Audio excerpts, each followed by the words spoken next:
अस्सलाम वालेकुम दोस्तों, welcome to my channel Infoway.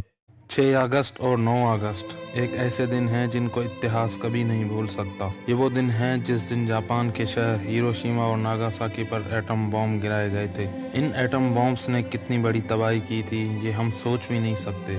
एक अंदाजे के मुताबिक 1945 के आखिर में सिर्फ एटम बॉम्ब के गिरने की वजह से 2.5 लाख से भी ज्यादा लोगों की मौत हुई थी। आखिर एटम बम में ऐसा क्या है जो सिर्फ एक एक्सप्लोजन से इतनी बड़ी तबाही हो सकती है?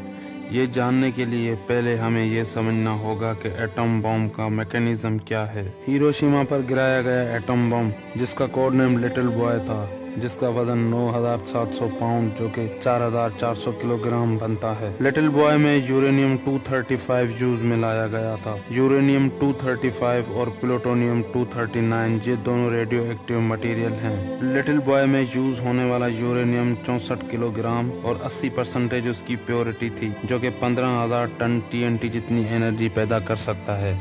यूरेनियम का एटॉमिक वेट ज्यादा होने की वजह से इसे न्यूक्लियर फ्यूजन की प्रोसेस से इसे छोटे एटम्स में तोड़ा जाता है। यूरेनियम का एटम वैसे तो नॉर्मल कंडीशन में स्टेबल रहता है, जैसे ही इसमें न्यूट्रॉन ऐड होता है तो ये अनस्टेबल हो जाता है और ये 2 एटम्स के अंदर टूट जाता है और इस ब्रेक डाउन से 3 न्यूट्रॉन्स निकलते हैं और ये तीनों न्यूट्रॉन्स आगे और एटम से टकराते हैं और उसको तोड़ते हैं और उनसे और ज्यादा न्यूट्रॉन्स निकलते हैं और इसी तरह से एक चेन रिएक्शन बनता है जिससे बेइंतहा एनर्जी पैदा होती है।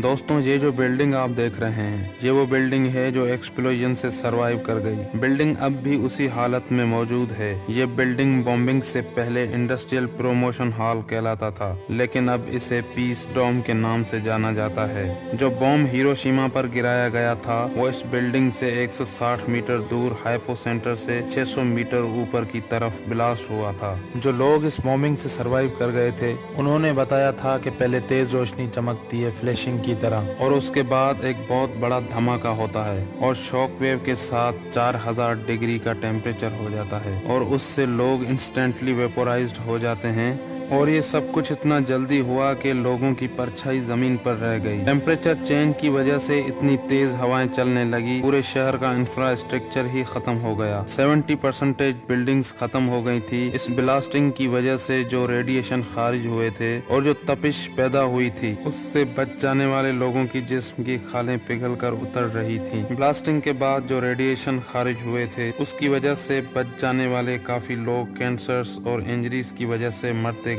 अगर ये कहा जाए कि इससे पहले या इसके बाद इतनी बड़ी तबाही ना हुई हो तो ये बात गलत नहीं है। दोस्तों, अगर मेरी वीडियो पसंद आई हो तो मेरे चैनल को सब्सक्राइब करें और लाइक करें।